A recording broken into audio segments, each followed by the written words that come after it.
के वीडियो में हम सीखेंगे एमएस वर्ड एप्लीकेशन के ऑप्शन के बारे में। तो इससे पहले वाले वीडियो में भी एमएस वर्ड एप्लीकेशन के बारे में कुछ ऑप्शन के बारे में समझे थे, उससे आज अगला ऑप्शन पे बात किया जाएगा। तो चलिए एमएस वर्ड एप्लीकेशन पे चले आते हैं। इतना सारा ऑप्शन के बारे में इससे पिछले वीडियो में विस्तार से जानकारी दी गई है। आज समझेंगे यहाँ से सारा ऑप्शन के बारे में। तो देखिए ये ऑप्शन है, जैसे कि इस पर क्लिक कर देते हैं तो ये होता है बुलेट स्टाइल देने के लिए इसका प्रयोग किया जाता है। जब आप कोई डॉक्यूमेंट या तो कोई ऑब्जेक्टिव बनाइएगा तो इस तरीका से आप इसको बुलेट स्टाइल दे सकते हैं। जिस पे क्लिक कीजिएगा उसी तरीका से बुलेट स्टाइल लग जाएगा। इस पर क्लिक कर दिए, उसके बाद जितना बार इंटर करेंगे उस तरीका से बुलेट स्टाइल को ही लगाते जाएगा। जितना बार आप क्लिक कीजिएगा उतना बार बुलेट स्टाइल को ही लगाएगा। कुछ टाइप करके इंटर करेंगे तो बुलेट स्टाइल लगाएगा। तो ये बुलेट स्टाइल लगाने के लिए इसका प्रयोग किया जाता है। इस बुलेट स्टाइल को हटाना होगा तो नन कर देंगे तो हट जाएगा। उसके बाद अगला ऑप्शन है, जैसे कि ई कंडीशन 1 2 3 या ABCD, जैसे कि चार कोई ऑब्जेक्टिव बनाते हैं उसमें 4 ऑप्शन देते हैं ABCD करके। तो इस तरीका का कंडीशन लेने के लिए इसका प्रयोग किया जाता है। जैसे कि इस पर क्लिक कर दिए, क्लिक करके उसके बाद ABCD वाला कोई कंडीशन ले लेते हैं इस तरीका से। अभी देखिए A नंबर हो गया, उसके बाद इंटर करेंगे, कुछ टाइप करेंगे तो B नंबर ले लिया, उसके बाद इंटर करेंगे C नंबर ले लिया, उसके बाद D नंबर ले लिया। तो इस तरीका से जब ऑब्जेक्टिव क्वेश्चन आप बनाइएगा तो इस तरीका का कंडीशन का फॉलो कर सकते हैं। उसके बाद अगला ऑप्शन है, ये भी कंडीशन लेने के लिए इसका प्रयोग किया जाता है, जो आप ले सकते हैं। जैसे कि इस पर क्लिक करेंगे, कोई भी कंडीशन को लेना होगा तो यहाँ से भी आप ले सकते हैं इस पर क्लिक करके। तो देखिए आर्टिकल मतलब ले सकते हैं यहाँ से। उसके बाद अगला ऑप्शन है, जैसे कि देखिए जैसे कि इतना सारा वर्ड को हम सेलेक्ट कर लेते हैं। सेलेक्ट करने के बाद इसको हम सेंटर में रखना चाहेंगे तो सेंटर में रख सकते हैं। अपने हिसाब से इसको एडजस्ट कर सकते हैं। इस तरीका से वर्ड को अपने हिसाब से एडजस्ट कर सकते हैं। ये है जस्टिफाई। जस्टिफाई का मतलब होता है, जैसे कि देखिए इतना सारा वर्ड लिखा हुआ है, इसको क्या कर लेंगे, सबको सेलेक्ट कर लेंगे इससे ऐसे। उसके बाद सेलेक्ट करने के बाद देखिए अभी इसका लाइनिंग सब है, आगे पीछे लाइनिंग है, किसी का आगे है तो किसी का पीछे है। इसको बराबर करने के लिए जस्टिफाई का यूज किया जाता है। जैसे कितना को सेलेक्ट कर लिए, उसके बाद जस्टिफाई पे क्लिक करेंगे तो देखिएगा ये लास्ट में सब लाइनिंग को बराबर कर देगा। जैसे इस पर क्लिक करेंगे देखिए सब लाइनिंग को बराबर कर दिया है। तो जस्टिफाई का यूज समझ गए। उसके बाद ये ऑप्शन है, जैसे कि बीच की दूरी को कम ज़्यादा करने के लिए, लाइन की बीच की दूरी को कम ज़्यादा करने के लिए इसका यूज किया जाता है। जैसे कितना को सेलेक्ट करते हैं, जैसे इतना सारा वर्ड को सेलेक्ट कर लेते हैं, उसके बाद इसके बीच की दूरी को कम ज़्यादा करके दिखाते हैं। जैसे इस पर क्लिक करेंगे तो 1.0 का रख सकते हैं, उसके बाद 3.0 का रखिएगा तो ऐसे इसके बीच की दूरी को ज़्यादा बढ़ाएगा। इस तरीका से इस वर्ड के और इस वर्ड के बीच की दूरी को बढ़ाएगा, 3.0 का दूरी देगा। उसके बाद अपने हिसाब से वर्ड के बीच की दूरी को आप कम ज़्यादा कर सकते हैं। उसके बाद अगला ऑप्शन है, जैसे कि अगर हम इस पर क्लिक कर देंगे, कीबोर्ड से अगर टैब दबाएंगे तो क्या करेगा, 0.5 का ई स्पेस देगा, 0.5 आगे ले जाएगा। लेकिन इस 0.5 के स्पेस देता है टैब, उस वही ऑप्शन यहाँ पे भी दिया गया है। जैसे इस पर क्लिक करिएगा तो जैसे 0.5 ये आगे ले जाएगा, ये 0.5 आपको पीछे ले जाएगा। इस तरीका से इसका यूज कर सकते हैं। उसके बाद अगला ऑप्शन है, जैसे कि इतना को सेलेक्ट कर लेते हैं। सेलेक्ट करने के बाद इसके बैकग्राउंड में कलर करना होगा तो इस तरीका से इसके बैकग्राउंड में कलर कर सकते हैं इस तरीका से।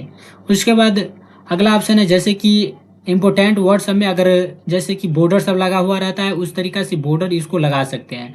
जैसे कि इसमें सारा बॉर्डर से संबंधित ऑप्शन है, जैसे कि इसको ऑल बॉर्डर लगा देते हैं। तो इस तरीका से पूरे वर्ड में जितना को सेलेक्ट किए उतना में बॉर्डर में इसको कन्वर्ट कर दिया है।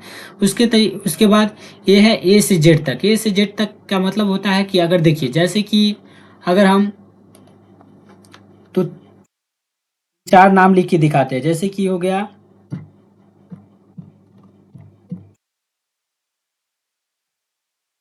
रोहिणी,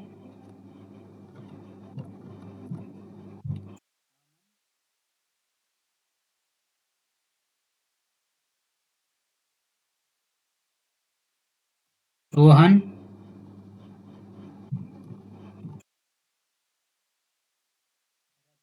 देखिए इतना सारा नाम हम लिख दिए हैं। उसके बाद क्या करेंगे, सबको सेलेक्ट कर लेंगे। सेलेक्ट कर लिए, ये ऑप्शन है अल्फ़ाबेट के, जैसे कि देखिए जैसे कोई रिजल्ट आता है या तो कुछ भी आता है तो उसका अल्फ़ाबेट के हिसाब से नाम को सजाया हुआ रहता है। जैसे कि ए नंबर वाले को सबसे ऊपर रहेगा, उसके बाद बी नंबर वाले को, उसके बाद सी नंबर वाले को, तो वही अल्फ़ाबेट के हिसाब से सजाया जाता है। जैसे कि हम इतना सारा वर्ड को मतलब टाइप कर लिए, इतना सारा नेम को, इसको अल्फ़ाबेट से सजाएंगे तो देखिएगा ए नंबर वाले को ऊपर करेगा, उसके बाद अगर बी वाला रहता है तो बी वाला को रखता, मतलब अल्फ़ाबेट के हिसाब से सजाएगा। जैसे इस पर क्लिक करेंगे तो देखिएगा ओके कर देते हैं, तो देखिए ए वाले को ऊपर कर दिया, उसके बाद आर वाले को, उसके बाद एस वाले को, जैसे अल्फ़ाबेट के हिसाब से जो वर्ड आता है उसी तरीका से इसको एडजस्ट करता है।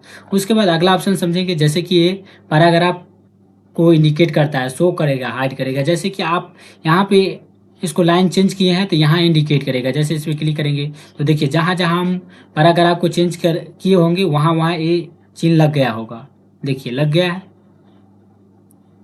उसके बाद अगला ऑप्शन है, जैसे कि इसको हटाना होगा तो इसी पे क्लिक करेंगे तो हट जाएगा। जैसे कि अभी नॉर्मल है, नॉर्मल का मतलब होता है जैसे कि इतना सारा वर्ड को जैसे हम सेलेक्ट कर लेते हैं, सेलेक्ट कर लिए। उसके बाद ये नॉर्मल है तो नॉर्मल में इस तरीका का वर्ड का स्टाइल दिखाएगा। उसके बाद यहाँ पे नो स्पेस करेंगे तो इसका स्पेस हटा देगा, सबको स्पेस हटा देगा। उसके बाद आर्टिकल हो गया, उसके बाद अपने हिसाब से इसको रख सकते हैं। जैसे कि इस पर क्लिक कीजिएगा तो बहुत सारा इसका वर्ड का स्टाइल है, जैसे जिस तरीका का वर्ड यहाँ पे लिखा हुआ होगा उसी तरीका के फॉर्मेट को यहाँ पे ये क्या कर देगा, अप्लाई कर देगा इसी तरीका से। तो समझ गए, कोई भी फॉर्मेट लेना होगा तो इस तरीका से इससे फॉलो कर सकते हैं, ले सकते हैं। उसके बाद अगला ऑप्शन है फाइंड का। फाइंड का मतलब होता है ढूंढना।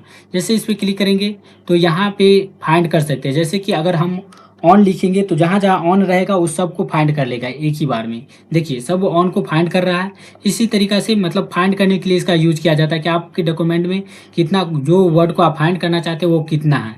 उसके बाद अगला ऑप्शन है रिप्लेस है। रिप्लेस का मतलब होता है जैसे इस पर क्लिक करेंगे, जैसे ऑन को फाइंड करना है तो ऑन को फाइंड करके इसको अगर मान लीजिए ऑन की जगह पे अगर ऑफ करना चाहते हैं तो ऑफ लिख दिए।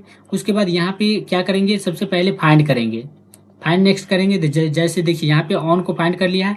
इसको रिप्लेस करेंगे तो देखिए यहाँ पे फाइंड किया था, इसको ऑफ कर दिया है, क्योंकि यहाँ पे रिप्लेस में ऑफ लिखे हुए हैं हम, तो यहाँ पे ऑफ कर दिया है।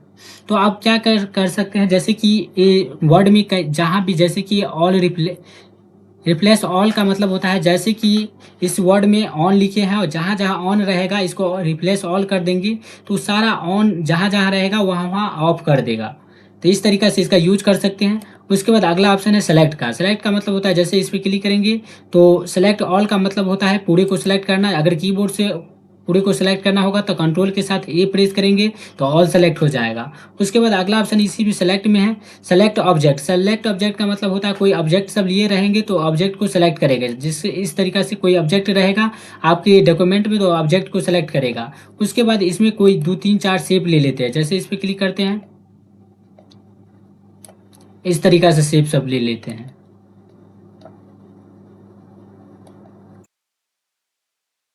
शेप ले लिए।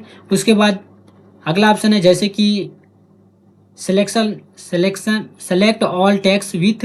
इस पर क्लिक करेंगे तो देखिए आप सबको ये सेलेक्ट कर लेगा, टेक्स्ट को भी और शेप को भी थोड़ा सेलेक्ट करेगा। उसके बाद अगला ऑप्शन है जैसे कि इस पे आएंगे तो सिलेक्शन पेन है। सिलेक्शन पेन का मतलब होता है जैसे इस पे क्लिक करेंगे तो आप अपने डॉक्यूमेंट में जितना शेप लिए रहिएगा सबको ही सेलेक्ट करेगा। जैसे कि देखिए 2 शेप लिए हुए हैं, दोनों शेप यहाँ से शो कर रहा है, यहाँ से आप शेप को सेलेक्ट कर सकते हैं।